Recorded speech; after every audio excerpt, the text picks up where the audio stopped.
Hello everyone, good afternoon आप सभी को।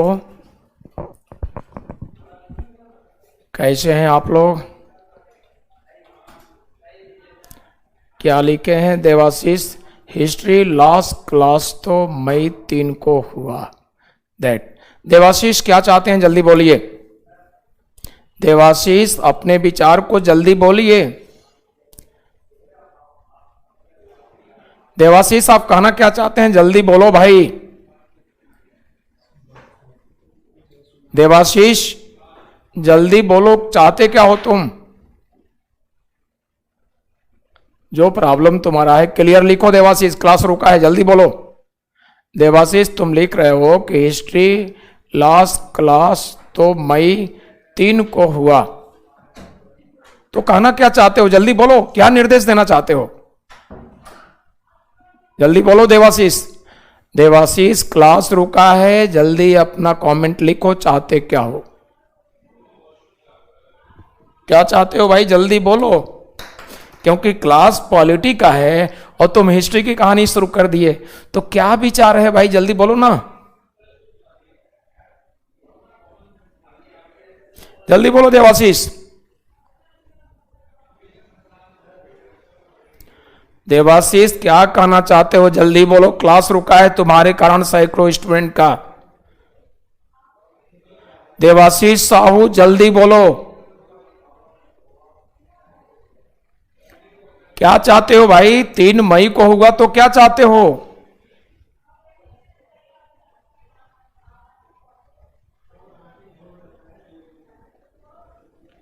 बोलो भाई। क्या चाहते हो भाई, बोलो ना देवाशीष, जल्दी बोलो। देवाशीष जल्दी। देवाशीष डिस्टर्बिंग एलिमेंट लग रहे हो, इतने देर मैंने इंतजार किया, कहना क्या चाहते हो ये बात तुम्हारा क्लियर नहीं हुआ, तो डिस्टर्बिंग एलिमेंट रख रहे हो। इमीडिएट जब मैंने टाइम दिया कि अपना विचार दो, मैं जानना चाहता हूं चाहते क्या हो, क्या कहना चाहते हो। इस क्लास को तो मान लो हिस्ट्री हुआ, बट चाहते क्या हो।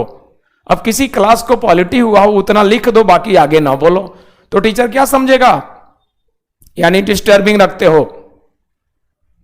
अब सोचो, डिस्टर्बिंग एक स्टूडेंट से कितने का नुकसान होता है। टीचर रुका हुआ है, वो जानना चाहता है कि स्टूडेंट क्या चाहता है, और स्टूडेंट बोल नहीं रहा है, कमेंट करके रुक गया है, इस तारीख को हुआ, चाहते क्या हो भाई, जल्दी बोलो। तो देखो, डिस्टर्बिंग अगर बन के रहोगे तो तुम्हारे लिए ट्रीटमेंट कर दिया जाएगा। ये बहुत ध्यान से समझो, जो भी प्रॉब्लम खोल के बोलो, कोई कुछ कहना हो तो, ये फालतू टाइप के नहीं। मैं तभी से रुका हूं, क्लास नहीं ले रहा हूं। देवाशीष प्लीज प्लीज बोलो, क्या कहना है, क्या कहना है, कुछ नहीं।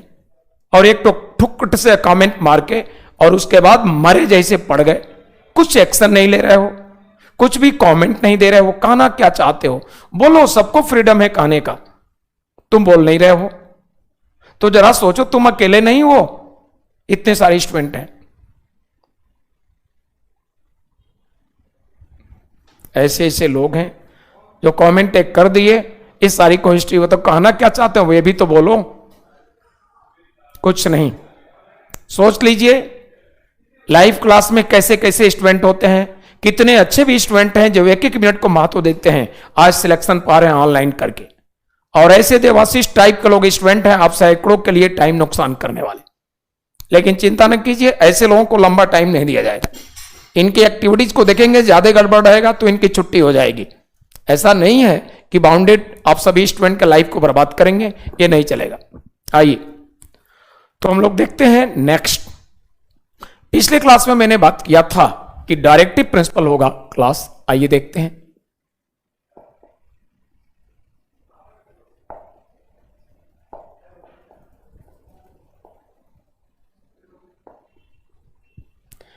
Directive principle of state policy.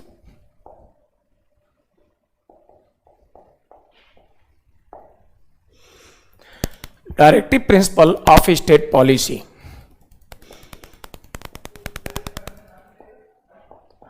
राज्य की नीति के निदेशक तत्व निदेशक तक। Directive principle of state policy, directive principle of state policy हम लोग डिस्कस करेंगे। विवेक जी का कुछ कमेंट है, सर जी पहले वाली क्लास में आपने आर्टिकल 70 का दिया था, होना था आर्टिकल 47। हाँ देखिए, दरअसल आज दोनों बैच एक साथ हैं और एक बैच का डायरेक्टिव प्रिंसिपल से शुरू करना है। एक बैच में डायरेक्टिव प्रिंसिपल 10 मिनट पढ़ाए हैं, तो 10 मिनट में दोनों बैच का हम एक साथ आ जाएंगे, फिर कंटिन्यू करेंगे, टेंशन मत लीजिए, ठीक है। तो आप आइए, directive principle of state policy की हम बातें करते हैं। Directive principle of state policy जो हमारे कॉन्स्टिट्यूशन में व्यवस्था है, ये इंडियन कॉन्स्टिट्यूशन के इंडियन कॉन्स्टिट्यूशन के पार्ट 4 में ये व्यवस्था है, directive principle of state policy. और इसमें आर्टिकल्स होते हैं,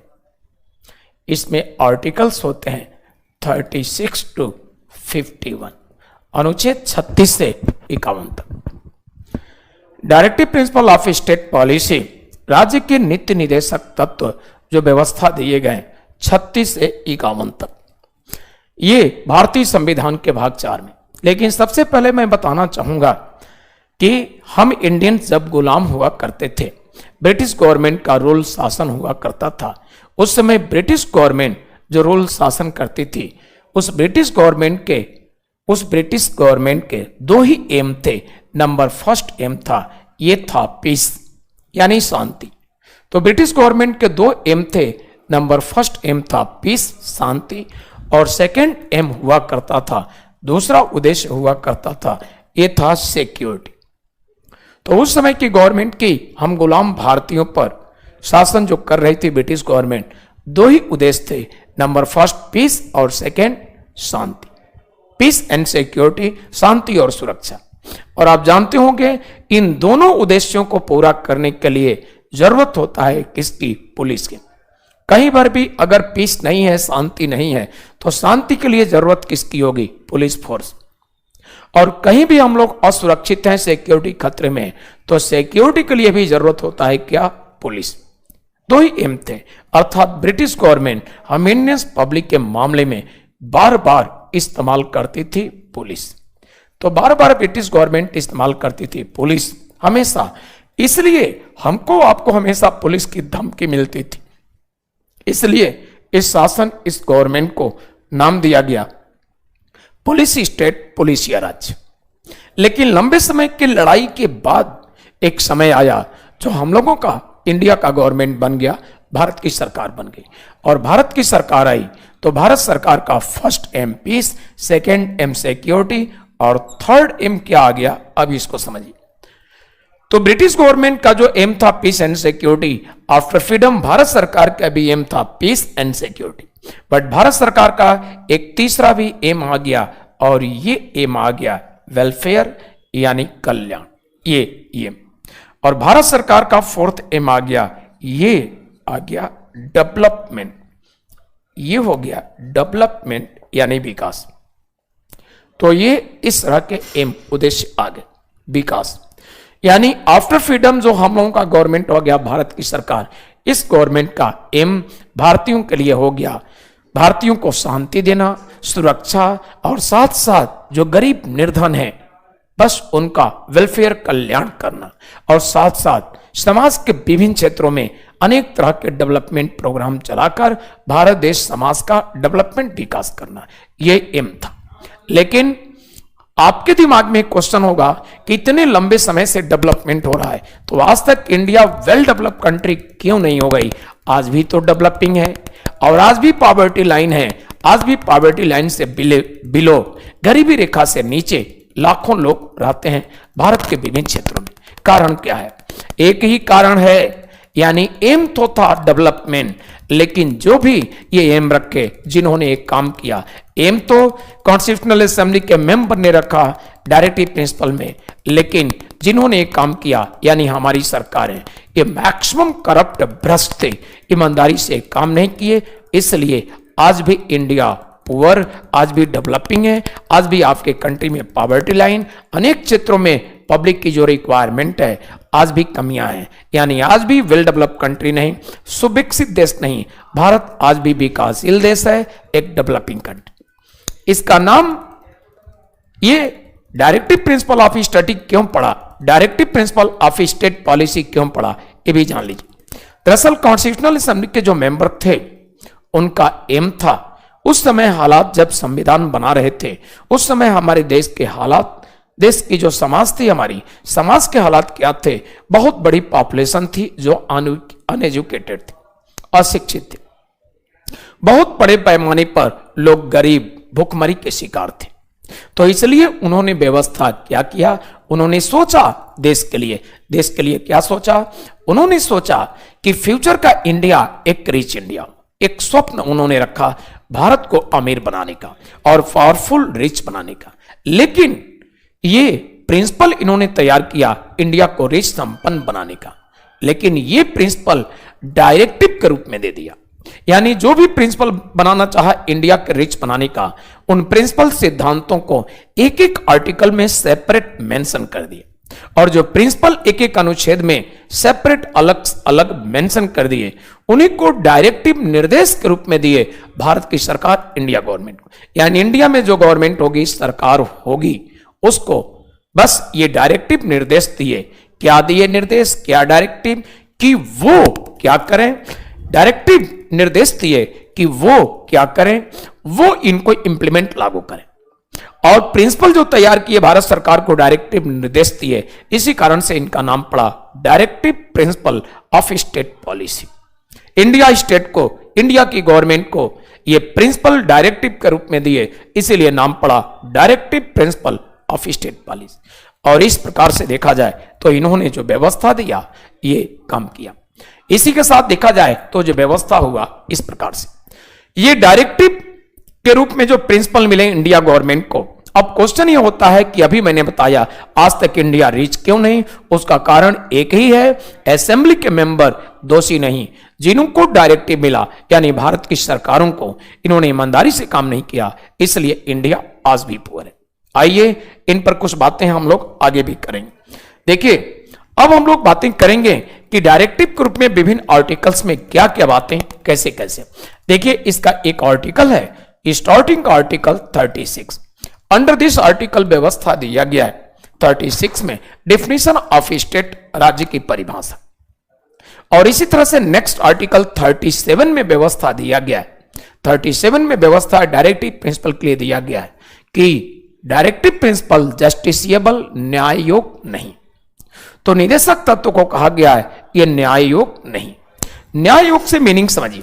दरअसल हमारे कॉन्स्टिट्यूशन में जो व्यवस्था दिया गया है वो व्यवस्था इस प्रकार से, इंडियन कॉन्स्टिट्यूशन में जो व्यवस्था दी गई है व्यवस्था इस प्रकार से। फंडामेंटल राइट्स के मामले में व्यवस्था है कि हमारे आपके फंडामेंटल राइट्स का जब किसी लॉ से वायोलेशन, उल्लंघन होता है तो ऐसे परिस्थिति में हम लोग डायरेक्ट जाते हैं सुप्रीम कोर्ट में, और सुप्रीम कोर्ट 5 रेट्स ऑर्डर करने के लिए ऑथराइज है, पावर है उसको। उसी 5 में से कोई एक रेट एप्लीकेशन देकर हम लोग डिमांड करते हैं, और उस रेट को ऑर्डर करके सुप्रीम कोर्ट हमारे आपके फंडामेंटल राइट्स को प्रोटेक्शन, संरक्षण देता है। इसलिए कहा गया है सुप्रीम कोर्ट को guardian of fundamental rights. But किसी भी लॉ से डायरेक्टिव प्रिंसिपल की कुछ व्यवस्थाएं अफेक्टेड होती है तो उसके लिए ये सुप्रीम कोर्ट के द्वारा 32 का प्रोटेक्शन संभव नहीं है। इसलिए माना गया है कि कोई भी डायरेक्टिव प्रिंसिपल जस्टिसिएबल नहीं होते, और यह बात कहा गया है 37। एक चीज समझिएगा, सीएपीएफ में एक क्वेश्चन पूछा गया है और सेम यही क्वेश्चन हरियाणा पीसीएस में भी पूछा है। क्वेश्चन पूछा गया है कि डायरेक्टिव प्रिंसिपल जस्टिसिएबल नहीं है, नॉन जस्टिसिएबल है, न्याय योग्य नहीं है। यह व्यवस्था कॉन्स्टिट्यूशन के किस आर्टिकल में मेंशन है, उसमें 4 आर्टिकल दिया था, सही ऑप्शन होगा यही 37। तो अंडर आर्टिकल 37 ये व्यवस्था दिया गया है, और ये व्यवस्था जो दिया गया है मूल अधिकार जैसे नहीं है, ये नॉन जस्टिसिएबल, न्याय योग्य न होने की व्यवस्था दी गई। इसी के बाद हम लोग बातें करेंगे नेक्स्ट आर्टिकल, और नेक्स्ट आर्टिकल होगा, ये आर्टिकल है 38। आर्टिकल 38 में व्यवस्था दिया गया है social, political and economical justice. यानी सामाजिक, आर्थिक और राजनीतिक न्याय की बात की गई है इस अनुच्छेद में, अनुच्छेद 38। देखिए यूपी में पॉलिटिकल साइंस जो लेक्चरर के पेपर होते हैं, उसमें पॉलिटिकल साइंस में पॉलिटी के भी क्वेश्चन होते हैं लगभग 30-35। जो क्वेश्चन पॉलिटी के होते हैं लेक्चरर के एग्जाम में, वो पीसीएस में भी, सीडीएस में भी पूछते हैं। तो लगभग 30-35 क्वेश्चन पॉलिटी के होते हैं पॉलिटिकल साइंस के पेपर में, लेक्चरर में। तो माध्यमिक शिक्षा परिषद, माध्यमिक शिक्षक चयन आयोग जो लेक्चरर का एग्जाम लिया था यूपी में, उस एग्जाम में एक क्वेश्चन पूछा गया है कि सामाजिक आर्थिक क्रांति का दस्तावेज इनमें से कौन सा आर्टिकल है। और यह क्वेश्चन एक बार सीडीएस में भी यूपीएससी पूछ चुका है, तो यूपी भी पूछा है लेक्चरर के एग्जामिनेशन में, पॉलिटिकल साइंस पेपर में, और यही क्वेश्चन यूपीएससी सीडीएस में पूछा है।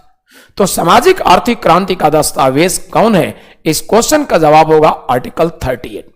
38 एक ऐसा आर्टिकल है जिसके माध्यम से कॉन्स्टिट्यूशनल असेंबली के मेंबर, संविधान सभा के सदस्य तीनों क्षेत्रों में न्याय की बात किया है, सामाजिक, आर्थिक और राजनीतिक, यानी social, political and economical justice की बात की गई है, सामाजिक आर्थिक न्याय की बात की है। तो आपसे भी कल को यह क्वेश्चन पूछा गया है एसएससी में, सीपीओ, सीएपी और पीसीएस किसी भी एग्जाम में, तो आपका जवाब होगा सामाजिक आर्थिक क्रांति का दस्तावेज होगा, और यह है 38 आर्टिकल। 39 आर्टिकल में कहा गया है स्त्री और पुरुष दोनों के जीविकोपार्जन के लिए, जीवन चलाने के लिए दोनों को समान अवसर हो, पर्याप्त दोनों के लिए जीविकोपार्जन के अवसर होंगे सरकार के द्वारा, यानी सरकार दोनों के जीविकोपार्जन के मामले में कोई भेदभाव नहीं करेगी। यानी सोशलिस्ट समाजवाद का एक बहुत बड़ा एविडेंस मिलता है आर्टिकल 38 में और आर्टिकल 39। तो 39 के पार्ट फर्स्ट में पुरुष और स्त्री दोनों के जीविकोपार्जन के लिए इक्वल अवसर, समान अवसर की बात किया है। इसी के साथ देखा जाए तो 39 के नेक्स्ट पार्ट में कहा गया है, नेक्स्ट पार्ट में कहा गया है कि देश की आर्थिक व्यवस्था इस तरह से हो जो गरीबों का हित प्रभावित ना हो, यानी किसी पर्सनल इंटरेस्ट में, किसी पूंजीपति के इंटरेस्ट में किसी भी तरह से इकोनॉमिक आर्थिक व्यवस्था डिस्टर्ब ना, आम जनता के हित में हो, उसमें गरीबों का भी भला है। लेकिन आप जानते होंगे इस तरह से व्यवस्था प्रभावित होते हैं, कई बार देखा गया है कि सरकार ध्यान नहीं देते हैं, प्रभावित होते हैं। आपको मैं बता दूं, कई बार ऐसा देखने में आया है जो डे टू डे, दिन प्रतिदिन की जो जरूरतें हैं उनको बड़े बड़े पूंजीपति मार्केट में अभाव पैदा करते हैं। बड़े बड़े गोडाउन्स में डे टू डे की जो जरूरतें हैं उन वस्तुओं को गोडाउन्स में पैक कर देते हैं। अब जानते हो कि किसी वस्तु की कमी हो गई तो मार्केट में ऑटोमेटिकली उसका रेट बढ़ेगा। किसी भी वस्तु की अबंडेंट क्वांटिटी प्रचुर मात्रा में होगी तो उसका ऑटोमेटिकली उसका रेट घटेगा, और जिस वस्तु की कम होगी, कमी होगी, उसका रेट बढ़ता है। यह व्यवस्था दिया गया। तो इसलिए यहां बड़े बड़े पूंजीपति ऐसा करते हैं, जब रेट बढ़ गया तो गोडाउन्स में जो पैक सामान है, जो डे टू डे की जरूरत है, उसको हाई रेट में बेच लेते हैं। इसमें मारे जाते हैं हम सामान्य लोग, जो काफी कॉस्टली वस्तु खरीदने के लिए मजबूरी होती है और सस्ते दर में मार्केट से खरीदकर अभाव पैदा करते हैं। ठीक है, आगे आइए देखा जाए। इसी के नेक्स्ट पार्ट में कहा गया है स्त्री हो या पुरुष, अगर दोनों के समान पोस्ट हैं, इक्वल पोस्ट, तो इक्वल सैलरी भी होगी। यह है 39 के नेक्स्ट पार्ट। इसी प्रकार से देखा जाए तो नेक्स्ट आर्टिकल है 40। नेक्स्ट आर्टिकल, ये आर्टिकल है 40 अनुच्छेद 40। आर्टिकल 40 अनुच्छेद 40 में व्यवस्था है ऑर्गेनाइजेशन ऑफ विलेज पंचायत। तो ये व्यवस्था इसमें दिया गया है, ऑर्गेनाइजेशन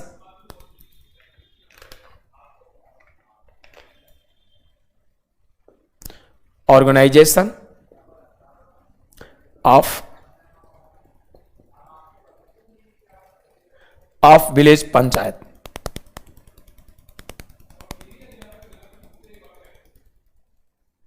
यानी हिंदी में कहा जाएगा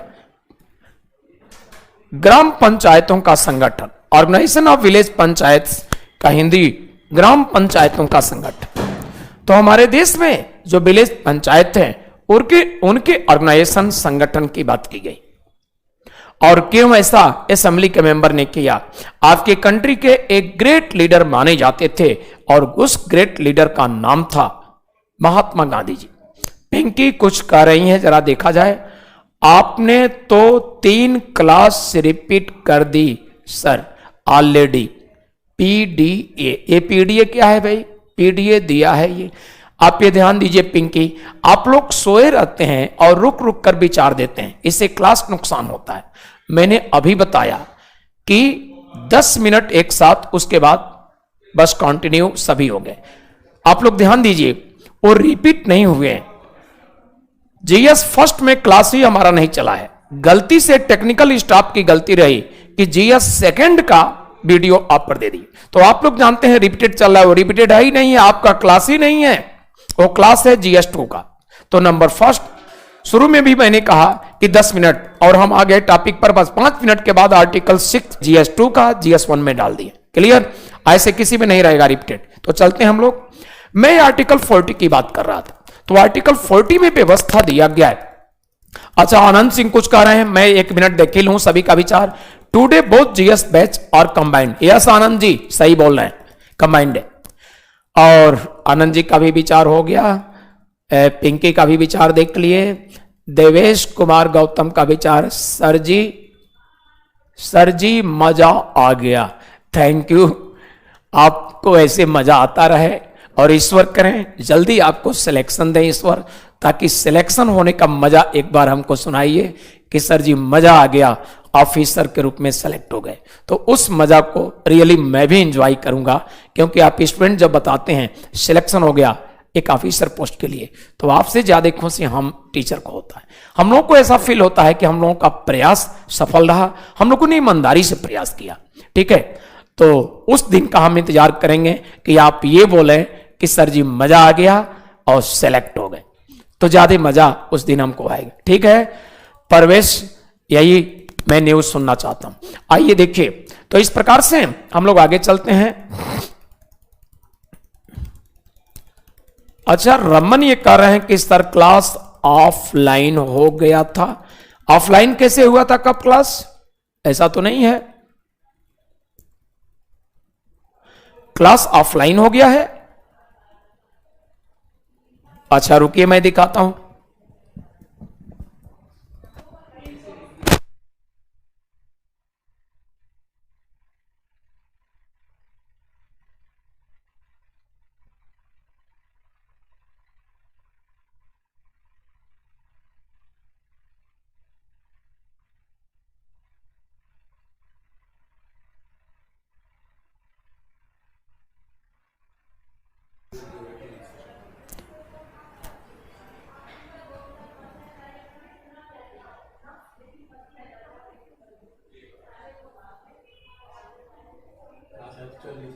है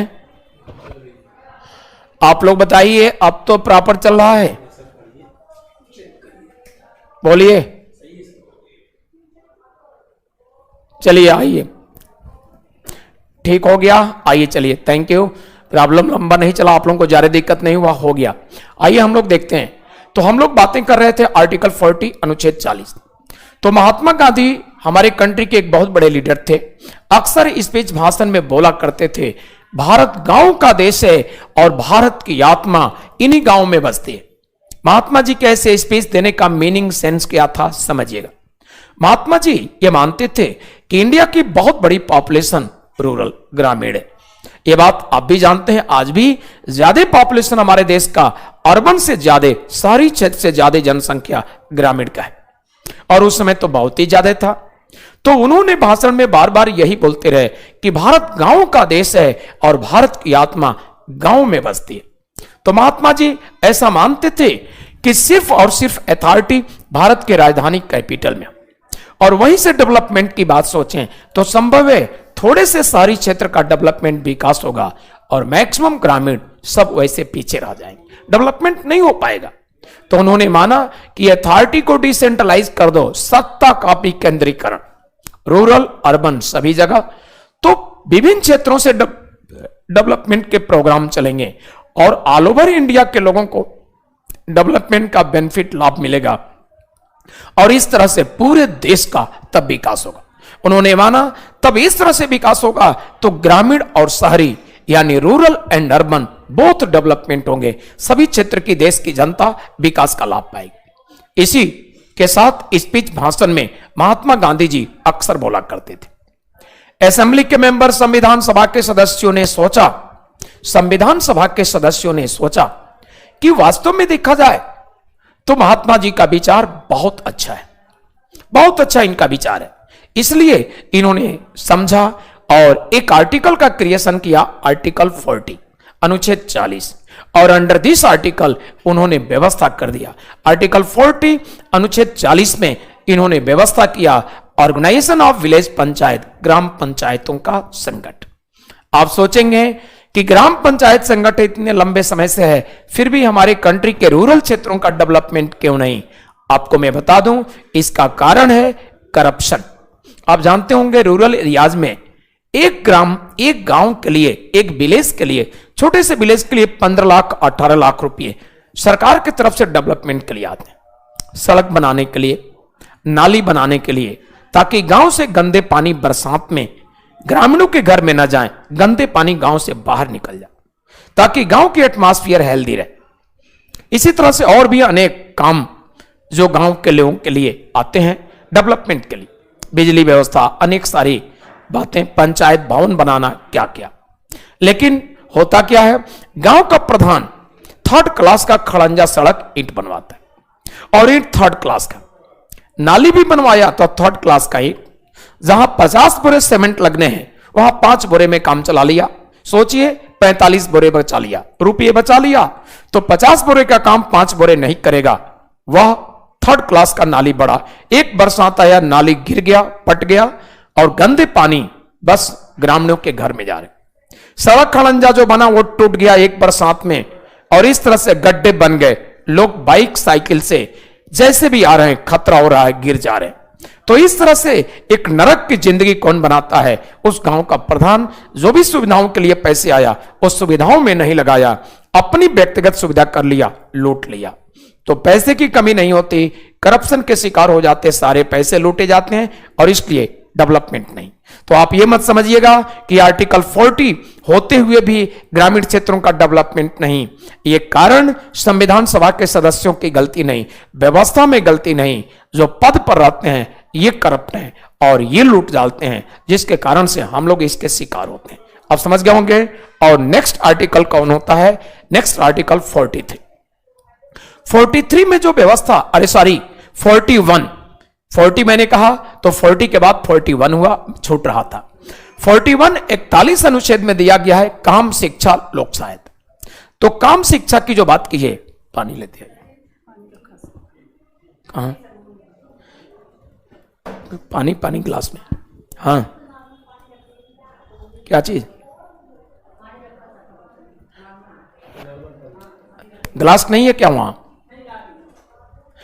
तो काम शिक्षा की जो बात की गई है उसको समझिएगा। काम शिक्षा की जो बात की गई है, यानी सभी को शिक्षा मिलना चाहिए, अनएजुकेटेड ना हो, और तो काम भी हो, बेरोजगारी ना हो, और सहायता करने की बात की गई। लेकिन आपको ताज्जुब होगा, आज भी हमारे देश में देखा जाए तो बहुत बड़ी पॉपुलेशन है जो अनएजुकेटेड है, ठीक है। और ये भी जानते होंगे बहुत बड़ी पॉपुलेशन है जो काम ही नहीं है, काम करने की ताकत है उनके अंदर, यानी टैलेंट है, शक्ति है, मेंटल फिजिकल दोनों टैलेंट, लेकिन काम नहीं, बेरोजगारी बहुत। और इन्हीं कारणों से देखते होंगे बहुत बड़ा टैलेंट हमारा देश छोड़कर फॉरेन कंट्री चले जाते हैं। ये हमारे सरकार की अव्यवस्था है। अच्छी व्यवस्था होती तो हमारी ब्रिलियंसी, हमारा ब्रेन फॉरेन कंट्री नहीं जाता।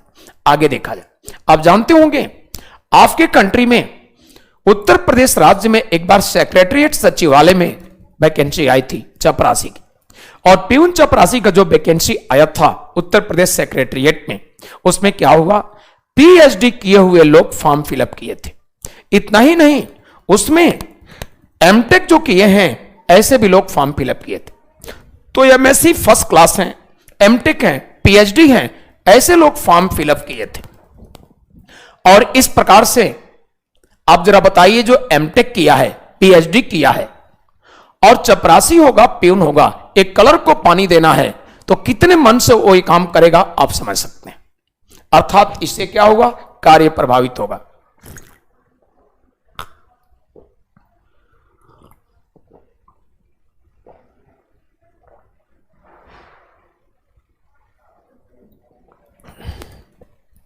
तो इस प्रकार से देखा जाएगा आपके कंट्री में यह माना जाता है कि बहुत बड़ी बेरोजगारी।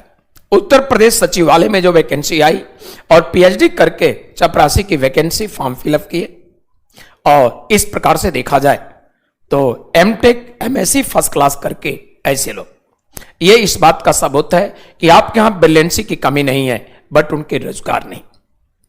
आप बताइए, पीएचडी भी जो चपरासी हो गया, क्या उसको रोजगार कहेंगे? बिल्कुल नहीं, उसको कहा जाएगा छद्म बेरोजगारी, यानी पूरी तरह से उसकी बेरोजगारी मिटी नहीं, छिपी हुई है, दिखावा है उसका।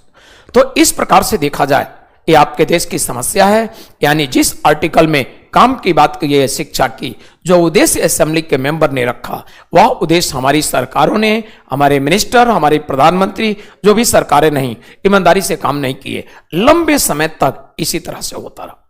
आगे के आर्टिकल देखें, आर्टिकल 42 आर्टिकल में दिया गया है मैटरनिटी रिलीफ की बात, यानी प्रसूति सहायता की बात। आप जानते होंगे एक समय था हमारे देश में गरीब माताएं बहनें प्रसव के कंडीशन में डेथ हो जाता था, या तो मां मर गई, बच्चा बचा, बच्चा जो है वो बच गया, या बच्चा या मां दोनों मर गए। खूब होते थे हमारे कंट्री में, डेथ रेट प्रसव के कंडीशन में बहुत ज्यादा था। लेकिन इसी को देख करके असेंबली के मेंबर ने यह व्यवस्था किया कि जब इस तरह के मैटरनिटी टाइप की सुविधाएं, प्रसव की सुविधाएं होंगी, उनसे मुक्ति मिलेगा, रिलीफ मिलेगा, हमारा समाज आगे बढ़ेगा। लेकिन आज भी ऐसा क्यों होता है, कारण समझ सकते हैं। एक घटना कुछ समय पहले की उत्तर प्रदेश की एक घटना आपको समझने के लिए मैं एग्जांपल दूंगा। उत्तर प्रदेश में आप जैसा कि जानते हैं, न्यूज़पेपर में भी पढ़े होंगे, घटना मैंने पढ़ा था। उत्तर प्रदेश में एक दंपति, एक पति पत्नी थे, और एक नौजवान की जो पत्नी थी, बच्चा होने वाला था, बड़ा प्रॉब्लम थे, उसके दर्द था, और अपने पत्नी को लेकर हॉस्पिटल गया। हॉस्पिटल जब गया तो हालात क्या हुए, जब हॉस्पिटल गया तो डॉक्टर उससे डिमांड करने लगे एडमिट करने के लिए फी चार्ज। उस गरीब युवा ने कहा कि डॉक्टर साहब एडमिट कर लीजिए, ट्रीटमेंट शुरू कर दीजिए, जो पैसे कम पड़ रहे हैं वो पैसे मैं लाकर प्रबंध करके दे दूंगा, हमारे पत्नी का जीवन महत्वपूर्ण है, जीवन बचा लीजिए, जो बाकी कम पड़ रहे हैं पैसे मैं कहीं से कर देकर ला के दे दूंगा, तब तक आप काम शुरू कीजिए, ट्रीटमेंट शुरू कीजिए। डॉक्टर ने नहीं माना, सिक्योरिटी गार्ड बुलाया, वह व्यक्ति डॉक्टर का पैर पकड़ता रहा बट नहीं माना। डॉक्टर सिक्योरिटी गार्ड हॉस्पिटल का बुलवाया और गेट से बाहर करवा दिया। जैसे हॉस्पिटल के मेन गेट से सिक्योरिटी गार्ड ने धक्का देकर बाहर किया, उसी हॉस्पिटल के जस्ट सामने ऑन रोड के किनारे एक बस स्टॉप था, वहां उसकी पत्नी पहुंच रही है, तब तक सरेआम नंगे समाज के सामने सड़क के किनारे अपने बच्चे को जन्म दे रही। वह युवा सड़क पर चलते लोगों का गमछा, लुंगी, तौलिया लेकर के अपने तौलिया से बस आड़ करने का प्रयास कर रहा है। कोई भी व्यक्ति अपनी बहन, अपनी पत्नी या अपनी मां के साथ ऐसा हो तो देखा नहीं जाएगा, बस पर्दा तो करना चाहेगा, ये सोचिए। और इस तरह से ये व्यवहार डॉक्टर लोग जो करते हैं, अर्थात इससे प्रूफ हो रहा है डॉक्टर को जो सेकंड गॉड हम लोग कहते हैं, दूसरा भगवान, हर डॉक्टर को सोचना चाहिए कि डॉक्टर होने से पहले वो इंसान भी है। एक सरकारी पोस्ट पर पदाधिकारी होने से पहले वह भारत का नागरिक है, और भारत के नागरिकों के लिए उसकी जिम्मेदारी भी कुछ बनती है। किसी ऑफिसर पोस्ट पर हो या डॉक्टर, उससे पहले वो भारत का नागरिक है, और देश के लोगों के प्रति या देश के प्रति सेवा की भावना भी होनी चाहिए। यह सबको भूल करके जो सेकंड गार्ड कहे जाते हैं डॉक्टर, यहां के लिए भी कुछ लोग कलंक बने हैं। तो आप समझ सकते हैं कि यह जो व्यवस्था दिया गया है, मैटरनिटी रिलीफ, प्रसूति सहायता, आर्टिकल 42 में, आज भी हमारे समाज की एक कमजोरी है। यह सिर्फ कानून होने, डायरेक्टिव प्रिंसिपल में होने से नहीं, इस पर एक एक व्यक्ति जो जिस पोस्ट पर है, एंड डॉक्टर, मंत्री जो भी हैं, ध्यान देना चाहिए। तभी हमारे समाज के गरीब माताओं, बहनों पर, बेटियों के साथ ऐसा नहीं होगा, और उनका भी जीवन एक अच्छा जीवन होगा, और तब वो बढ़ेंगे, तभी हमारा समाज बढ़ेगा। आइए देखा जाए, नेक्स्ट आर्टिकल है 43 में यह कहा गया है कि जो भी काम हो उसके लिए एक समुचित मजदूरी मिलना चाहिए। तो लेबर से संबंधित इसमें बातें कही गई है कि एक समुचित मजदूरी उनको मिलना चाहिए, पारिश्रमिक यानी लेबर चार्ज मिलना चाहिए। लेकिन आज भी देख रहे होंगे काफी समय हुआ जो मजदूरों के लिए न्यूनतम मजदूरी अधिनियम बना, और यह देखा जाए न्यूनतम ऐसा क्यों हो रहा है, बैठने पर बिल्कुल हम डूब जा रहे हैं, पहले देखता था। तो न्यूनतम मजदूरी अधिनियम, अच्छा न्यूनतम मजदूरी अधिनियम बना था, और न्यूनतम अधिनियम मजदूरी जो बना, मजदूरी के लिए एक अधिनियम लाया गया। आप जानते होंगे आप किसी सरकारी पद पर जाते हैं तो आपके लिए बार बार हर 10 वर्ष पर पे कमीशन सेटअप होता है, और इस प्रकार से राज्य की सेवा में, केंद्र की सेवा में जो लोग होते हैं उनके लिए वेतन बढ़ाने की भी बात की जाती। क्या मजदूरों के साथ सरकार को नहीं सोचना चाहिए? एक बार मजदूरी के लिए कानून बन गया, उनकी लाइफ में, उनके जीवन में प्रमोशन, उनके जीवन में एक खुशहाली आवे, इसके लिए आज तक सरकार ने विचार किया। तो आप समझ सकते होंगे मजदूरी के लिए भी हमारी सरकारें, गरीबों के मजदूरी के लिए भी बहुत सजग, अवेयर, ईमानदारी नहीं देखता, और इसलिए हमारे समाज में गरीब मजदूरों के हालात बड़े आज भी खराब हैं। उनके बच्चे मजदूरों के जनरली मजदूर बन जाते हैं, पढ़ नहीं पाते, गरीबी के कारण जीवन सुधर नहीं पाता। इंदिरा जी की सरकार ने एक अमेंडमेंट किया था इस 43 में, मैं उसको दिखाना चाहूंगा। आर्टिकल 43, ये आर्टिकल जो है article 43, under article 43 Indira ji की सरकार एक पार्ट जोड़ दिया, और ये पार्ट इंदिरा जी की सरकार ने दिया इस अमेंडमेंट के द्वारा। ये अमेंडमेंट था 42nd अमेंडमेंट एक्ट। तो 42nd amendment act Indira ji की गवर्नमेंट एक कानून बनाई इन 1976, और बाय दिस एक नया पार्ट 43A जोड़ी। इसमें इंदिरा जी की सरकार ने व्यवस्था क्या किया, इंडस्ट्रीज में अधिक से अधिक मजदूरों को पार्टिसिपेट किया जाए, यानी उद्योगों के प्रबंधन में अधिक से अधिक कर्मकारों को अवसर दिया जाए। लेकिन आप बताइए, इतने सारे इंडस्ट्रीज, उद्योग हैं, क्या हमारे देश के गरीब मजदूरों को काफी अवसर मिल रहा है? आप कहेंगे नहीं। यानी सिर्फ और सिर्फ ये कोरा कानून बना है, सिर्फ पेपर संविधान में है, इससे हमारे गरीब मजदूरों को कोई फायदा नहीं। आज भी हमारे समाज में बहुत बेरोजगारी गरीबों के मजदूरों के साथ देखा जाए। आप देखते होंगे विभिन्न शहरों में, विभिन्न सिटीज में लेबर चौराहे होते हैं, विभिन्न टाउन में होते हैं, और ये गरीब मजदूर घर से चलता है, सुबह 7:45 बजे, 7:30 बजे निकल गया, चौराहे पर जाकर 8 बजे खड़ा है टिफिन लेकर। जब घर से चलता है तो उसके मासूम बच्चियां बोलती हैं कि पापा हमारे लिए एक कुरकुरे जरूर लाइएगा, बड़े उम्मीद में कि पापा हमारे काम करने जा रहे हैं।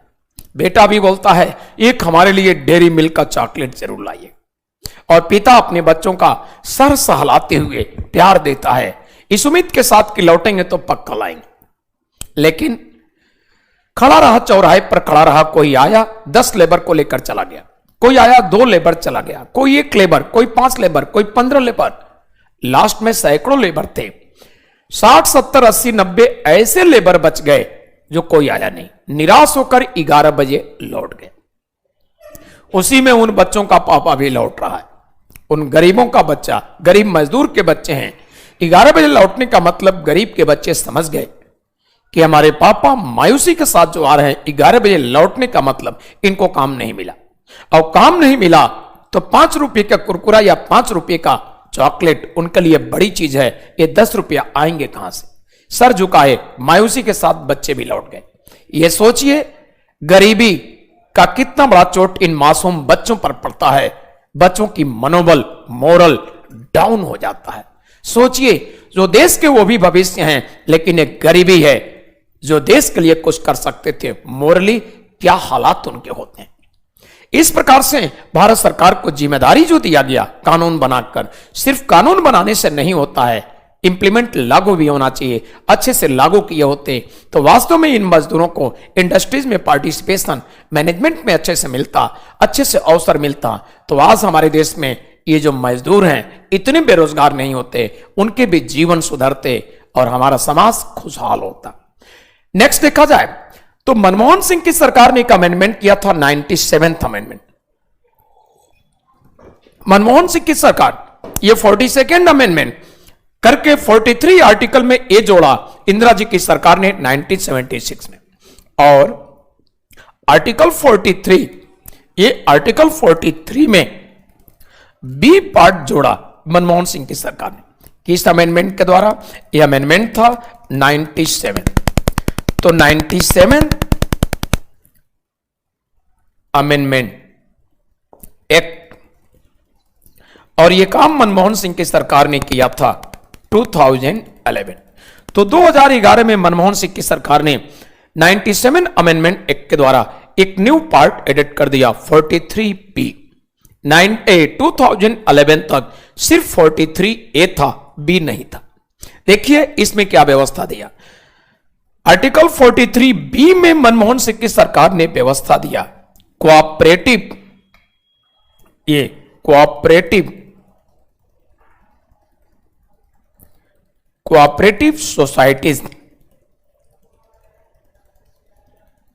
कोऑपरेटिव सोसाइटीज को बहुत अधिक प्रमोट करने के लिए इन्होंने व्यवस्था दी, यानी सहकारी समितियों को आगे बढ़ाने के लिए इन्होंने व्यवस्था दी।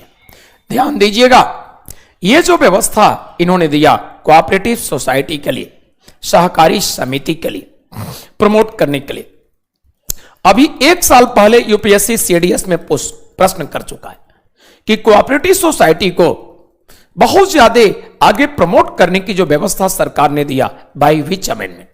आपका जवाब हो गया 97। और यही सीएपीएफ में 3 साल पहले पूछा है सेंटेंस देकर के। तो 4 सेंटेंस दिया था नीचे, एबीसीडी सेट, कौन सा सेट सही है?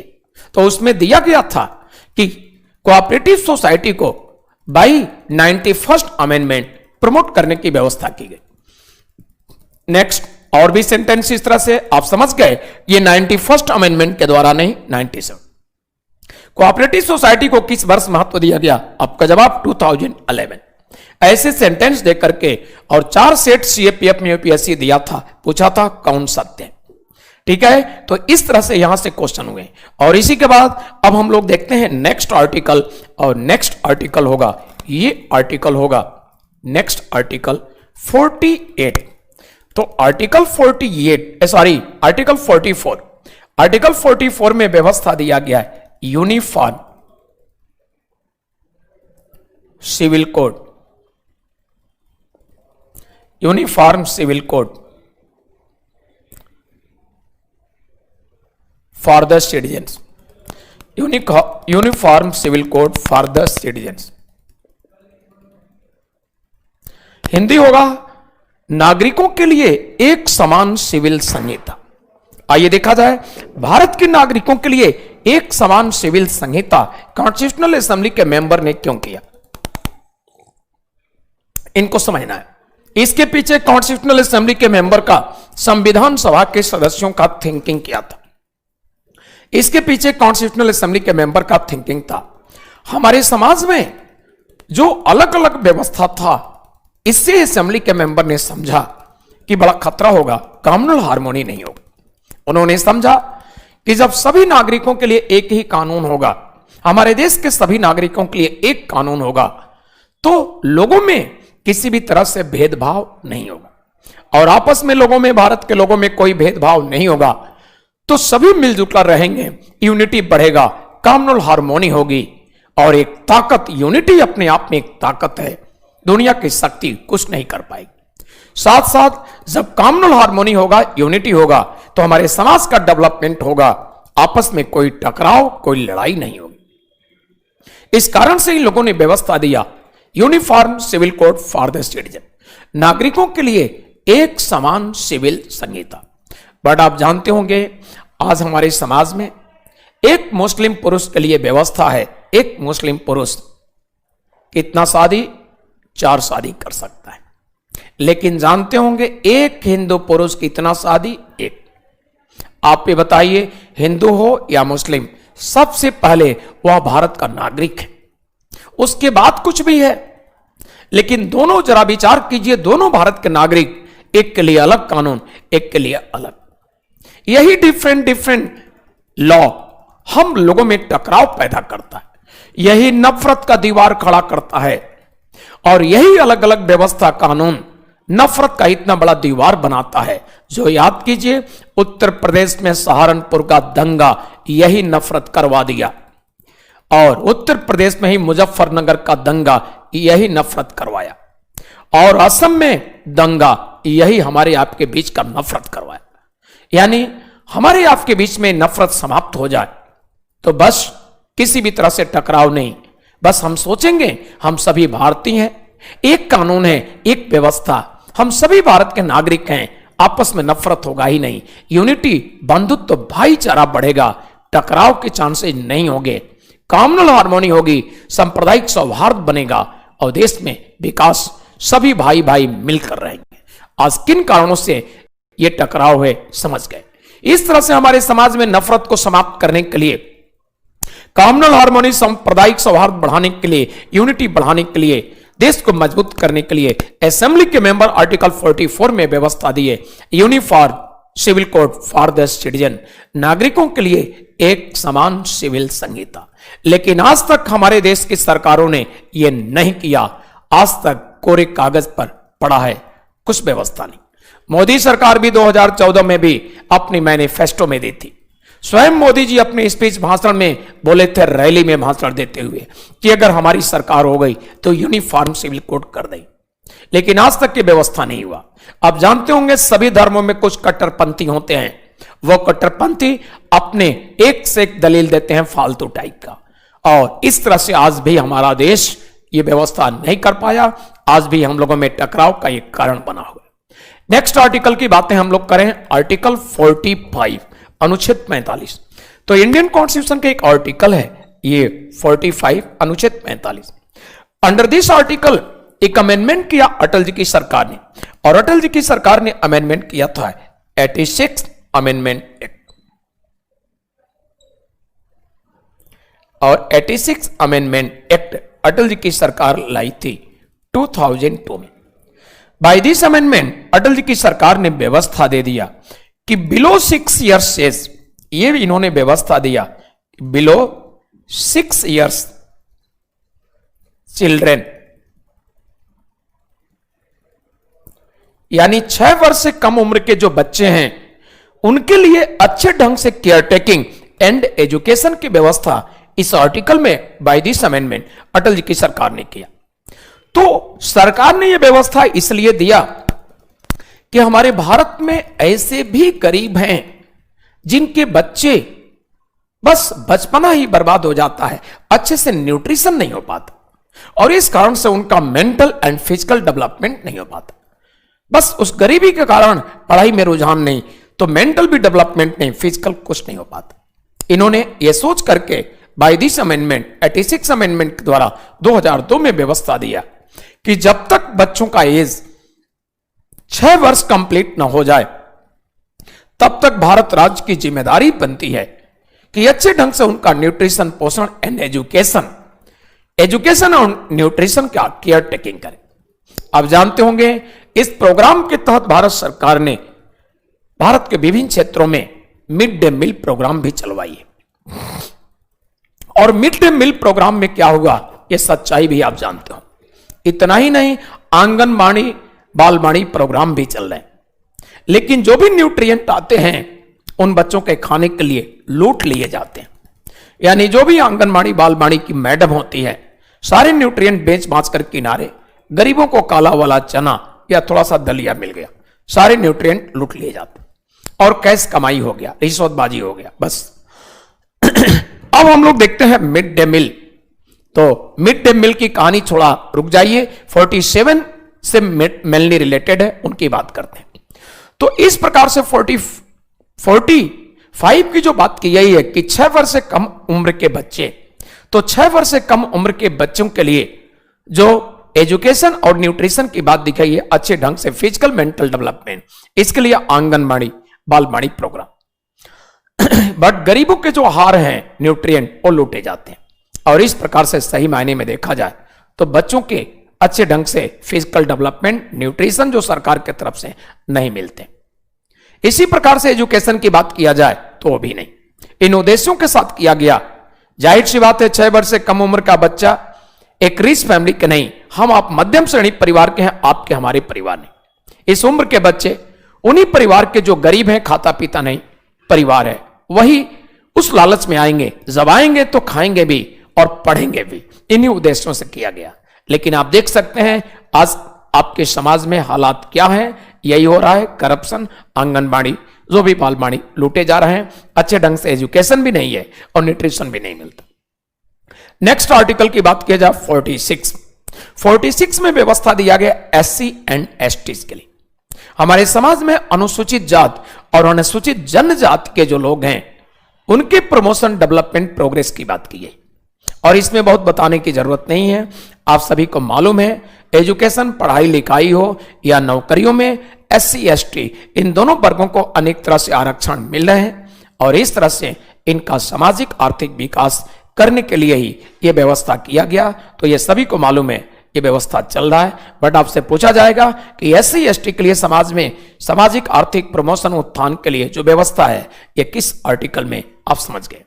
नेक्स्ट आर्टिकल 47 में दिया गया है इनके न्यूट्रिशन, भारत में गरीब के लिए न्यूट्रिशन पोषाहार स्तर को मेंटेन करने के लिए। और न्यूट्रिशन पोषाहार स्तर मेंटेन करना ही नहीं, जो भी हमारे देश में मादक पदार्थ हैं उनके प्रोहिबिशन, रोकने की भी बात की गई। आप जानते होंगे इसी के तहत बिहार की सरकार ने दारूबाजी यानी शराबबंदी नियम लागू किया। लेकिन आप जानते होंगे हम नागरिकों में भी कमी है।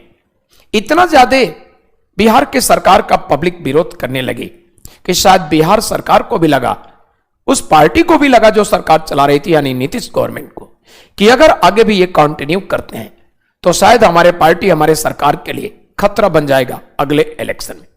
और धीरे धीरे न्यूज़पेपर पढ़ने से आपको पता चला होगा कि नीतीश कुमार जी ने इस शराबबंदी को, व्यवस्था जो कठोर किए थे रोकने के लिए, काफी लिबरल, काफी उदार कर दी। तो इस लिबरल करने, उदार करने, बड़े रिलैक्सेशन देने से प्रूफ हो गया कि स्वयं सरकार सत्ते में आ गई डर में, क्योंकि वोट बैंक उसे चाहिए। तो इस तरह की व्यवस्था समाज की भलाई, अच्छाई के लिए किया जाता है। ये हम आप देशवासियों में भी कमी है, जो अच्छी व्यवस्था थोड़े समय के लिए कष्टकारी दिखती है अगर आप दारू से जुड़े भी हैं। लेकिन जरा दूरगामी सोचिए, भविष्य के लिए सोचिए, तो हमारे देश समाज के उज्जवल भविष्य के लिए बहुत अच्छी व्यवस्था है। तो अच्छे प्रोग्राम, पॉलिसी को हम आपको सपोर्ट करना चाहिए। हमारी आपकी भी कमी है, इस तरह की व्यवस्था को सरकार को समर्थन देना चाहिए, जबकि हम लोग नहीं करते। आगे चला जाए तो नेक्स्ट आर्टिकल इसी 47 में देख लीजिए कुछ और बात। एक तो आपने देखा मादक पदार्थों को रोकने की, और नेक्स्ट की गई है न्यूट्रिशन। तो न्यूट्रिशन में भी मैं बताऊंगा मिड डे मील प्रोग्राम चल रहा है।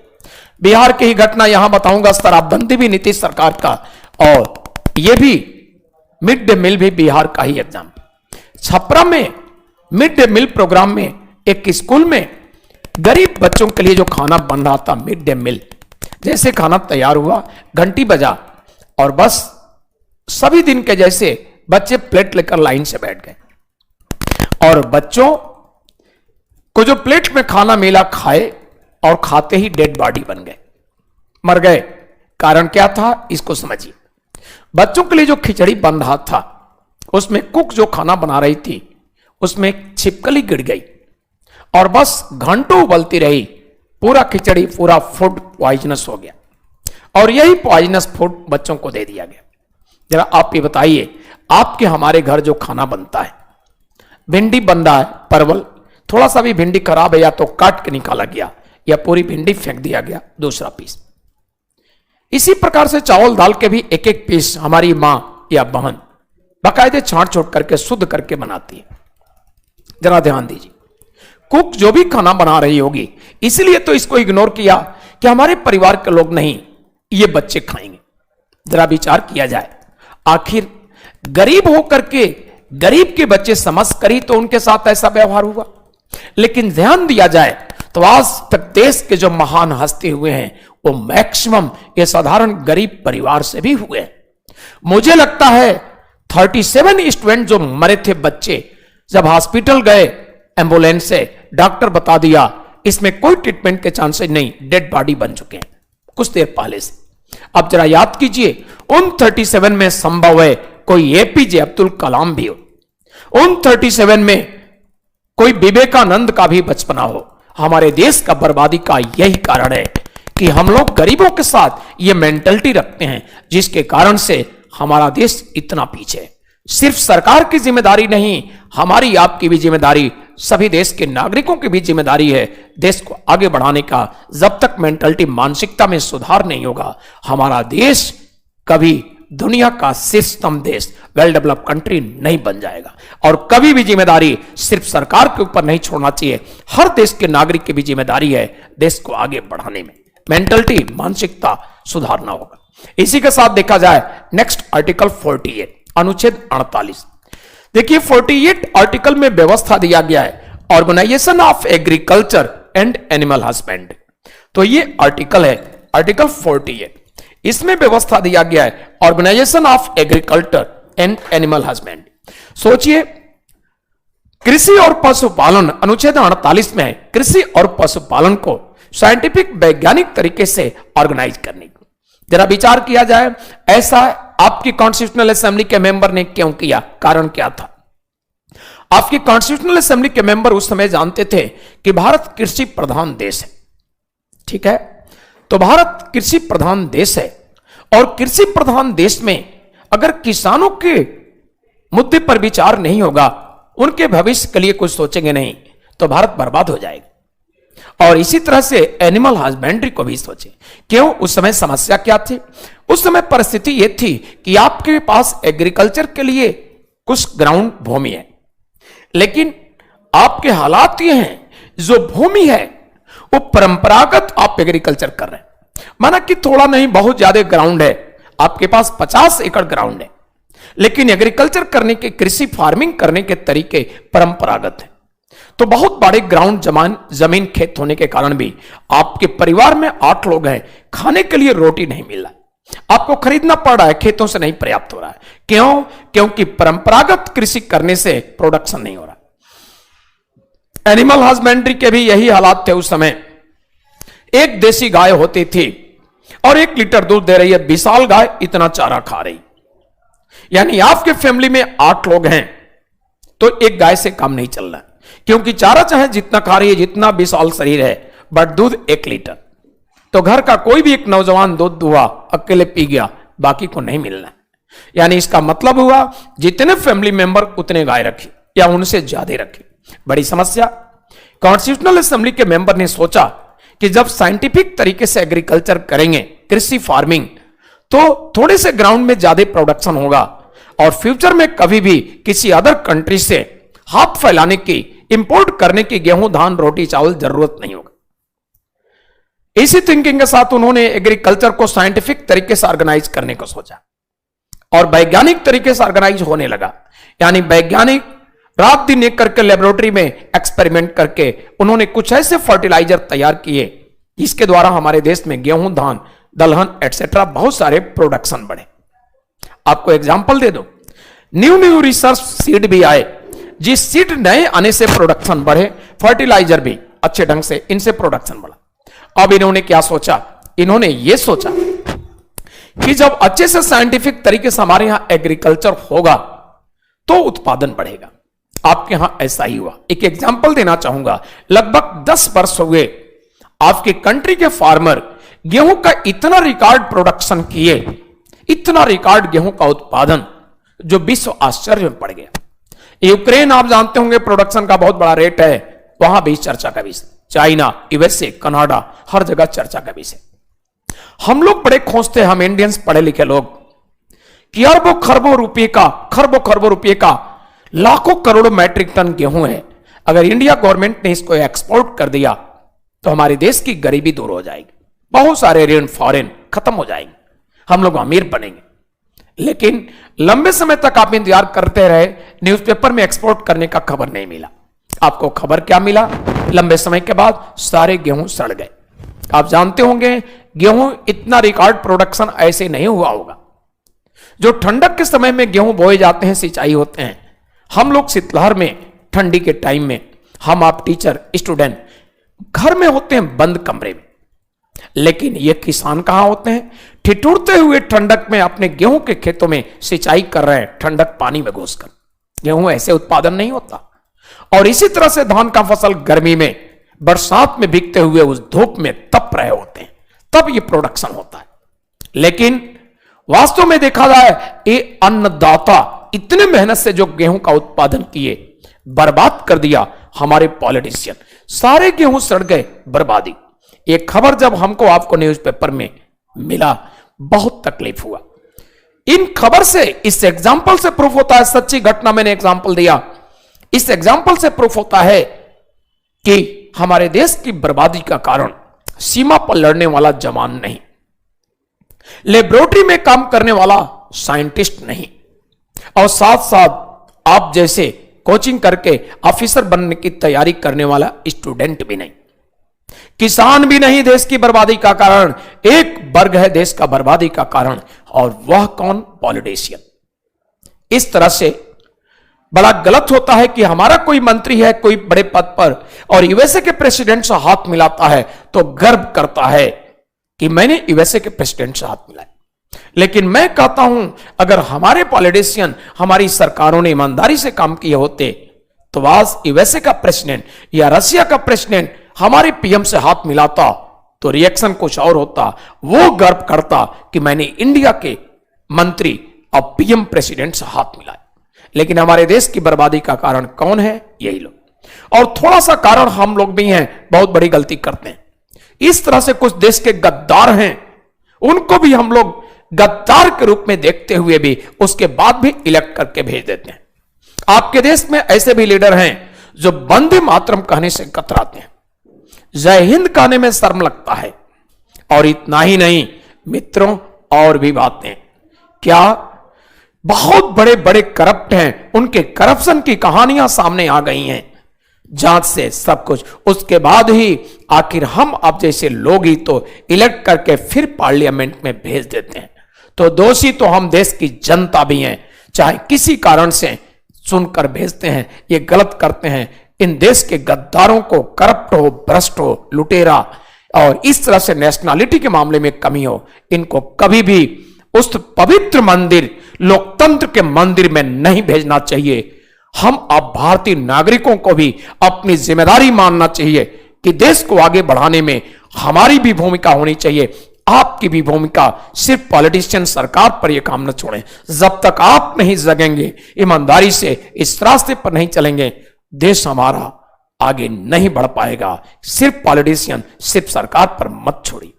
नेक्स्ट आर्टिकल की बात करें हम, तो नेक्स्ट आर्टिकल होगा 49, अनुच्छेद होगा नेक्स्ट, और ये आर्टिकल होगा अनुच्छेद 49, आर्टिकल 49। आर्टिकल 49 में दिया गया है जितने भी हिस्टोरिकल मॉन्यूमेंट्स हैं, जो भी हिस्टोरिकल मॉन्यूमेंट्स यानी ऐतिहासिक संस्मारक, तो कोई भी हमारे कंट्री में हिस्टोरिकल मॉन्यूमेंट्स या हिस्टोरिकल प्लेसेस है, यानी ऐतिहासिक संस्मारक और ऐतिहासिक स्थान है, उनके लिए आर्टिकल 49 में कहा गया है किसी भी तरह से विरूपित ना किया जाए, यानी किसी भी तरह से क्षत, नुकसान, हरासमेंट उसका ना हो। एक निश्चित शेप, साइज और रूप है वो मेंटेन रहना चाहिए। हिस्टोरिकल मॉन्यूमेंट्स यानी ऐतिहासिक संस्मारक या हिस्टोरिकल प्लेसेस जो ऐतिहासिक स्थान, संस्थान।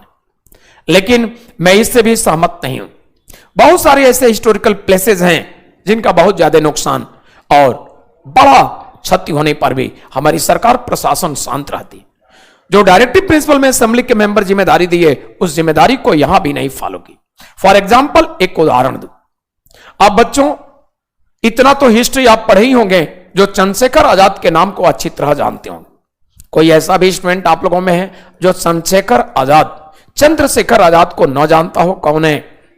मेरे ख्याल से कोई नहीं होगा, सभी जानते हैं। चंद्रशेखर आजाद में आपको एक मिनट में सुना दूं, एक ऐसा शख्सियत जो उत्तर प्रदेश इलाहाबाद में उनको मारने के लिए अटैक किए काफी अंग्रेज, और उत्तर प्रदेश इलाहाबाद में एक पार्क हिस्ट्री में मिलता है, आपको इतिहास में पढ़ने को मिलता है, अल्फ्रेड पार्क, जिसको आज कंपनी गार्डन के नाम से भी पुकारा जाता है। उसी अल्फ्रेड पार्क में एक विशाल नीम के पेड़ से छिपकर और उनके बेल्ट में जितनी गोलियां थी बस चलाते गए और डेड बॉडी बनाते गए। एक सामने आया, मारे, छिप गए, फिर सामने मारे, छिप गए, और किसी को हिम्मत नहीं होती थी भारत के एक शेर से सामने फेस कर ले। इतनी जज्बा थी इस क्रांतिकारी में। डेड बॉडी बनाते गए। हमारे बहादुर चंद्रशेखर के पास अंतिम गोली बची थी रिवॉल्वर में, बेल्ट खाली हो गया।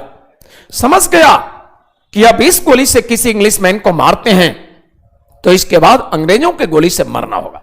चंद्रशेखर आजाद सोच लिए यह भारत माता का सपूत अंग्रेजों के गोली से नहीं मरेगा। अंतिम गोली जो बचा अंग्रेजों पर न चलाकर अपने को दाग लिए और भारत माता का सच्चा सपूत डेड बॉडी के रूप में गिर पड़ा। अंग्रेजों ने जितनी गोलियां चलाई थी आजाद पर वो डेड बॉडी पर चलाई थी।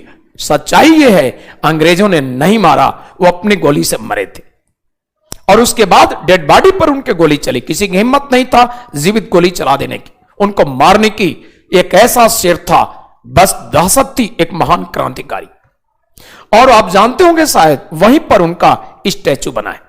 जीटी रोड जो है, एक तरफ इलाहाबाद यूनिवर्सिटी का साइंस फैकल्टी और दूसरी तरफ जो आप कभी गए होंगे तो देखे होंगे ये अल्फ्रेड पार्क। तो रोड के सामने ही दिखता है अल्फ्रेड पार्क में इनका स्टैचू। बच्चों मैं बता दूं, मैं भी कई बार जाकर देखा हूं। वहां जाने पर वो इतिहास की घटनाएं आंखों में चमकने लगते हैं और आंखें नम पड़ जाती हैं। बट जो बातें बताने वाला हूं उसको सुनिए। चंद्रशेखर आजाद का वह ओरिजिनल रिवॉल्वर उसी अल्फ्रेड पार्क में एक म्यूजियम है जिसमें था। हम आप जैसे लोग, पढ़े लिखे लोग, आजाद के रिवॉल्वर को म्यूजियम में देखने जाते थे। लेकिन एक दिन न्यूज़पेपर में पढ़ने को मिला, अखबार में पढ़ने को मिला कि चंद्रशेखर आजाद का रिवॉल्वर चोरी हो गया। अब बताइए, हिस्टोरिकल ही तो कहा जाएगा, इससे ज्यादा हिस्टोरिकल क्या होगा। देश को आजाद कराने में ये लोग महान क्रांतिकारी थे और उनका रिवॉल्वर आज भी होना हम आप लोगों के लिए जज्बे की बात है, देश के लिए शान शौकत की बात है। अगर महात्मा गांधी जी की लाठी म्यूजियम में रखकर सुरक्षित दिखाई जा सकता है तो हमारे बहादुर क्रांतिकारी का रिवॉल्वर क्यों नहीं? जरा ये बताइए।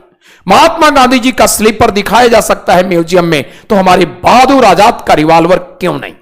सोचिए क्या हुआ, रिवॉल्वर चोरी हो गया, न्यूज़पेपर में आया, बड़ी शर्म की बात थी। चोरी हो गया, उसके बाद देखिए एक दिन के बाद ही न्यूज़पेपर में खबर आया कि नहीं नहीं चोरी नहीं हुआ है, एक गलतफहमी थी, आज भी रिवॉल्वर है। समझिएगा क्या होगा। हम आप जो अनेक बार देखे थे अपने मोबाइल में फोटो रियल लिए थे और अब जब जा रहे हैं तो देख रहे हैं तो समझ में आ जा रहा है कि मोबाइल का फोटो उससे कोई मैचिंग नहीं, यानी फ्रॉड है। खुटखुटिया पिस्तौल रख करके और ये अफवाह फैलाया गया कि चोरी नहीं हुआ है। अर्थात मैं मानता हूं आपको भी समझ लेना चाहिए, जो भी हमारे हिस्टोरिकल इस तरह के मॉन्यूमेंट्स, जो भी प्लेसेस, उनके साथ भी असफल है हमारी पॉलिटिशियन, हमारी सरकार, प्रशासन। सोच लीजिए चोरी हो गया, मामूली नुकसान नहीं, चोरी ही हो गया। यह है 49। नेक्स्ट आर्टिकल की बात मैं करूंगा 50 में कहा गया है जुडिशरी को एग्जीक्यूटिव से सेपरेट करना, यानी न्यायपालिका को कार्यपालिका से पृथक करना। समझिएगा इसको। दरअसल देखा गया है जब कभी भी हमारी एग्जीक्यूटिव कार्यपालिका सरकार फेल जाती है तो जुडिशरी ही है समय समय से इनको नसीहत सुनाती है। आपको याद दिला दूं, एक समय था कि भारत का कैपिटल दिल्ली बड़ा पॉल्यूटेड था, हालांकि आज भी है। इतना पॉल्यूटेड था, बहुत सारे इंडस्ट्रीज शहर के पास थे और इस प्रकार से उस समय आप जानते होंगे पीआईएल के थ्रू सुप्रीम कोर्ट स्वयं भी एक्शन लेता है। तो पीआईएल के थ्रू सुप्रीम कोर्ट ने क्या किया, इस पर हियरिंग किया केस पर और अपना डिसीजन सुनाया। उसमें भारत सरकार के लिए यह निर्णय दिया, नसीहत सुनाया, डायरेक्शन दिया ऑर्डर के द्वारा कि दिल्ली कैपिटल में जितने भी इंडस्ट्रीज आसपास हैं, डिस्टेंस डिसाइड कर दिया, इतने दूरी पर शहर से होना चाहिए। और दिल्ली में जितनी भी गाड़ियां चलें सीएनजी गैस से चलनी चाहिए, डीजल पेट्रोल नहीं। यानी पर्यावरण मुक्त बनाने के लिए हमारी न्यायपालिका इतना बड़ा कदम उठाया। आप जरा बताइए क्या यह काम जुडिशरी का है? आपका सही जवाब होगा बिल्कुल नहीं, ये गवर्नमेंट का काम है। तो इस तरह से काम जो करती है, हमारे समाज के रक्षक के रूप में काम करती है। जहां प्रशासन और जुडिशरी, जहां प्रशासन और एग्जीक्यूटिव सरकार फेल होती है, समझौते कर लेती है, ध्यान नहीं देती है। वहां न्यायपालिका ही हमारे जीवन, हमारे अधिकारों का रक्षक का काम करती है। ऐसे मामलों में जब ऐसे निर्णय आते हैं तो एग्जीक्यूटिव पॉलिटिशियन को खराब लगता है और बोलते हैं कि हमारे मामलों में इंटरफेयर है। बट मैं कहूंगा इंटरफेयर नहीं है तुम्हारे में, बल्कि तुम्हारी असफलता है, तुम फेल हो अपने काम में। और ऐसे मामलों में कहा जाएगा, इन्हीं कारणों से हमारे संविधान सभा के सदस्यों ने व्यवस्था दिया कि जुडिशरी को एग्जीक्यूटिव से सेपरेट, ताकि अपना रोल प्ले करें, उनके रोल को महत्व दिया जाए। नेक्स्ट आर्टिकल है 50 के बाद 51, अंतिम आर्टिकल। तो आइए देखा जाए अंतिम आर्टिकल क्या है। अंतिम आर्टिकल 51 में कहा गया है इंटरनेशनल पीस एंड सिक्योरिटी, अंतरराष्ट्रीय शांति और सुरक्षा। इसमें कहा गया है 51 में, यानी भारत के संविधान अनुच्छेद 51 में सिर्फ भारत की शांति सुरक्षा की बात नहीं, इंटरनेशनल अंतरराष्ट्रीय सुरक्षा शांति। और इसी कारण से माना गया है, एसएसबी में भी, इंटरव्यू में भी, यूपीएससी स्टेट पीसीएस में पूछे गए कि माना जाता है कि भारत का संविधान वसुधैव कुटुंबकम का मैसेज देता है। यह किस आर्टिकल से प्रूफ होता है? आपका जवाब आर्टिकल 51। यानी नैरो थिंकिंग हमारे असेंबली के मेंबर का नहीं था। यह सिर्फ भारत में बंधुत्व भाईचारे की बात नहीं किए, पूरे विश्व को परिवार माने, वसुधैव कुटुंबकम का मैसेज आर्टिकल 51 से मिलता है। आर्टिकल 51 के फर्स्ट पार्ट में ही कहा गया है इंटरनेशनल पीस एंड सिक्योरिटी, अंतरराष्ट्रीय शांति और सुरक्षा बनाए रखने की जिम्मेदारी भारत सरकार को डायरेक्टिव निर्देश दिया है हमारा संविधान। यानी नैरो थिंकिंग होती तो हमारे संविधान के 51 पार्ट फर्स्ट में कहा गया होता कि नेशनल सिक्योरिटी, बट ऐसा नहीं है, इंटरनेशनल सिक्योरिटी। यानी हमारे संविधान पूरे विश्व के शांति सुरक्षा की बात करता है, सिर्फ भारत की नहीं। और इसी के नेक्स्ट पार्ट में कहा गया है अगर दो कंट्री में वार लड़ाई होने की चांसेज है तो भारत को तटस्थ होकर प्रयास करना चाहिए, दोनों के बीच लड़ाई हो ही नहीं। सोचिए, और इन सिद्धांत पर भारत चलता रहा है। आप याद कीजिए, एक समय था जो नाटो के साथ कई पावरफुल कंट्री ऑर्गेनाइज थे और नाटो का हेड था यूएसए, आज भी वही है। और दूसरा ऑर्गेनाइजेशन था वार्सा संधि। तो वार्सा संधि का हेड सुपर पावर रशिया था। आप जानते होंगे लंबे समय से रशिया से, यूएसएसआर से हमारी फ्रेंडशिप है इंडिया की। लेकिन एक तरफ इंडिया अपना फ्रेंडशिप भी मेंटेन किया रशिया से, बट वार्सा संधि का मेंबरशिप नहीं लिया। यह इस बात का एविडेंस है कि Bharat international peace and security के मार्ग पर चलता है। अंतरराष्ट्रीय शांति सुरक्षा, कभी भी दो देशों में लड़ाई टकराव नहीं।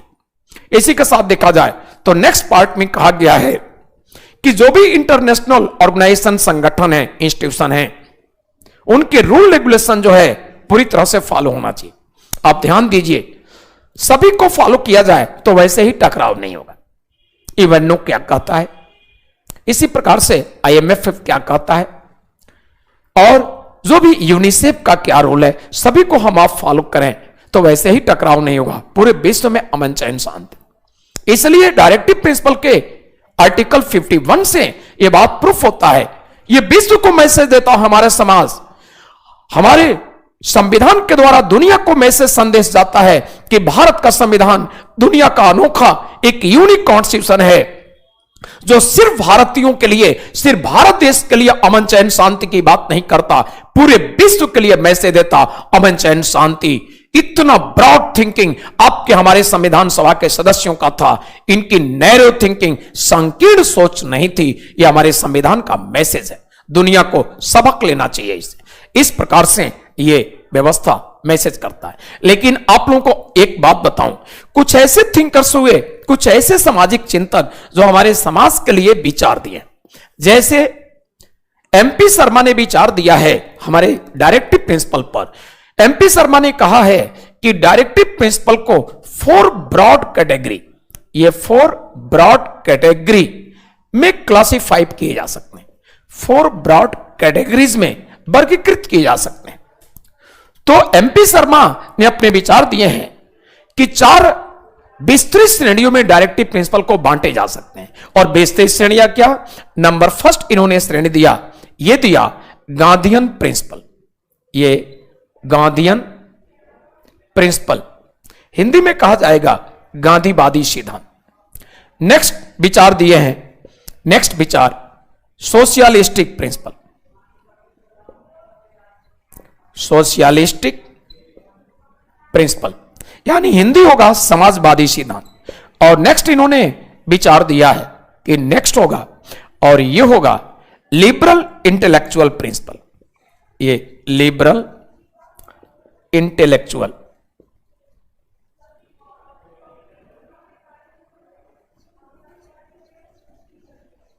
Liberal intellectual principal.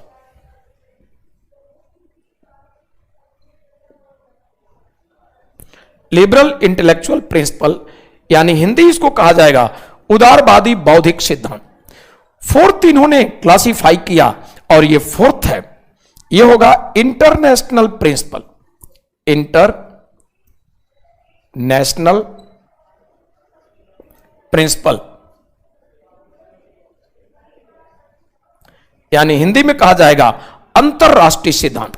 तो ये एमपी शर्मा साहब का विचार था कि directive principle, complete directive principle को 4 श्रेणियों में बांटे जा सकते हैं।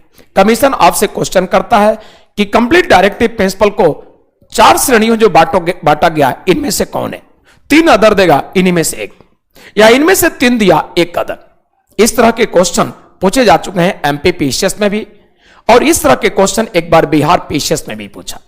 तो आपके पास जवाब होगा, आप दे सकते हैं जवाब। इतना ही नहीं, डायरेक्टिव प्रिंसिपल की बात किया जाए तो कुछ थिंकर्स, कुछ पॉलिटिकल थिंकर्स अपने विचार दिए हैं, और वो विचार क्वेश्चन कई बार पूछे गए हैं। अब उनको समझिए। Professor K.T.. शाह ने अपने विचार दिए इस प्रकार से। Professor K.T.. शाह ने ये विचार दिए, ये थे के.टी. शाह। तो के.टी. शाह ने अपना विचार दिया, के.टी. शाह। के.टी. शाह ने विचार दिया कि डायरेक्टिव प्रिंसिपल एक सुसज्जित झरोखा के जैसे है। सुसज्जित झरोखा का मतलब समझ रहे हैं आप लोग? मेडिवल हिस्ट्री पढ़े होंगे तो जानते होंगे, मुगल काल में शासकों ने झरोखा दर्शन भी दिया, और इस प्रकार से झरोखा दर्शन जो मुगल काल में जो दिया व्यवस्था इस तरह से। आप अकबर को जानते होंगे, दर्शन जो जनता को देते थे एक झरोखा में बैठ करके, और जनता उनका दर्शन करती थी। तो बड़ा सुंदर जो व्यवस्था था, सुंदर सा सजा धजा उसमें दर्शन। तो सुसज्जित झरोखा दर्शन से मीनिंग के.टी. शाह का कि व्यवस्था तो डायरेक्टिव प्रिंसिपल में बहुत अच्छा है, बट उसी तरह से है जो सुंदर देखने में अच्छा, अगर सरकार इंप्लीमेंट नहीं करती है तो एक सुंदर झरोखा के जैसे देखने में अच्छा, पब्लिक को कोई फायदा नहीं। तो ये होना चाहिए कि ये लागू हो तो फायदा होगा। सेंस उनका ये था। के.टी. शाह ने ही एक और विचार दिया। उन्होंने कहा कि डायरेक्टिव प्रिंसिपल हमारे संविधान में उसी प्रकार से हैं जैसे बैंक में कोई चेक है और बैंक रिसोर्सेज यानी बैंक के जो संसाधन हैं उनके मर्जी पर है कि वो चेक पेमेंट करता है कि नहीं। अर्थात उनका सेंस था कि डायरेक्टिव प्रिंसिपल संविधान में लिखा तो है, लेकिन अगर सरकार इंप्लीमेंट लागू नहीं करती तो देखने में सुंदर सुंदर बातें हैं, पब्लिक को कहां फायदा है। इसलिए उन्होंने यह व्यवस्था दिया कि एक ऐसा चेक जैसे है, डायरेक्टिव प्रिंसिपल एक ऐसे चेक के समान है जो बैंक के मर्जी पर है वो पेमेंट करता है कि नहीं। तो यह सरकार के मर्जी पर ही है। विचार आपने सुना, सुनिएगा।